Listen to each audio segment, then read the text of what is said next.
Sir, isip amahan sa usa ka namatay nga kining ato sa disgrasya sir sa drug racing. Unsay parawagan nato karon after sa maong panghitabo kay karon na nanaday mga napasakaan og kaso. Nakabot na ba ninyo sir ang hustisya pila ka adlaw after ang insidente?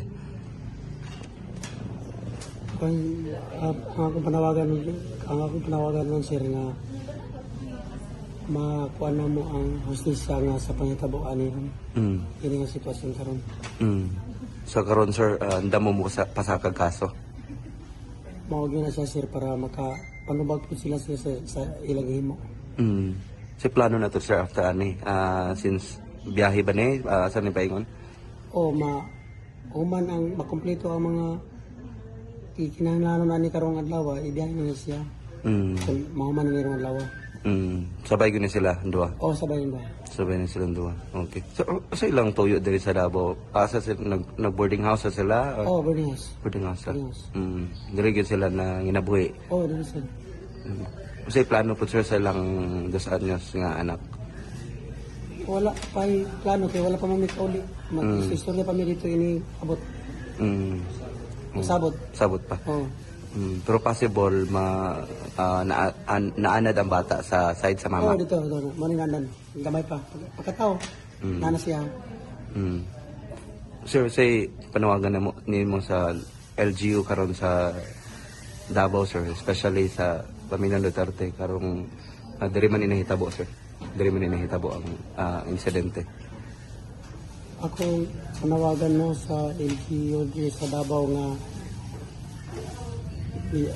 kami kagamati man mi ang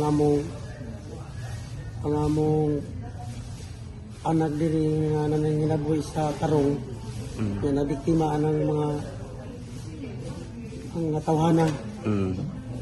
Mo na among panawagan karon nga mabatna na mo makuha na mo ang hustisya nila nga makakuan pud sila.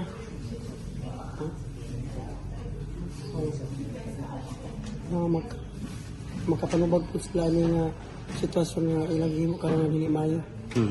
Nanatay mga naghatag karon sir, nanabay mga naghatag mga financial tabang sa karon. Nanabay mga nito na Kuan ginagmay lang gyud sir pagkakaroon sir nga inani nga sitwasyon karon. Nakinahanglan gyud may karon og kanang financial. Inani nga sitwasyon karon kay isod kayo sir na diri sa Davao niya. Pila ra man dili kabo karon niyan eh. Nya sa financial mura an gyud. Ipit. Nawagan tagtabang sir from pamilyang Duterte o sa LGU Davao. Bisan kinsa sir ba sa nalimalong mga kasing-kasing nga mutabang sir. Mo ni among paabot nga kung kinsa malumong kasing-kasing nga mutabang. Especially mabiyahe pa nino, ibiyahe pa nito, wala transfer pa no, napay mga kaysa ilang sitwasyon karon sa mga bayro ng ani karon wala pa may kabalo sir. Asa nang paon? Gani nga punerarya. Oo. Wala pa. So, ang kuan sir nang ay pa dito pasaylo tong mga madawat para to ni pasaylo sir. Sir agi lang gihimo sir. Dili basta-basta nga dawaton dayon ni mali ang pasaylo. Pagkapasaylo man ta depende sa sitwasyon. Okay. Oo.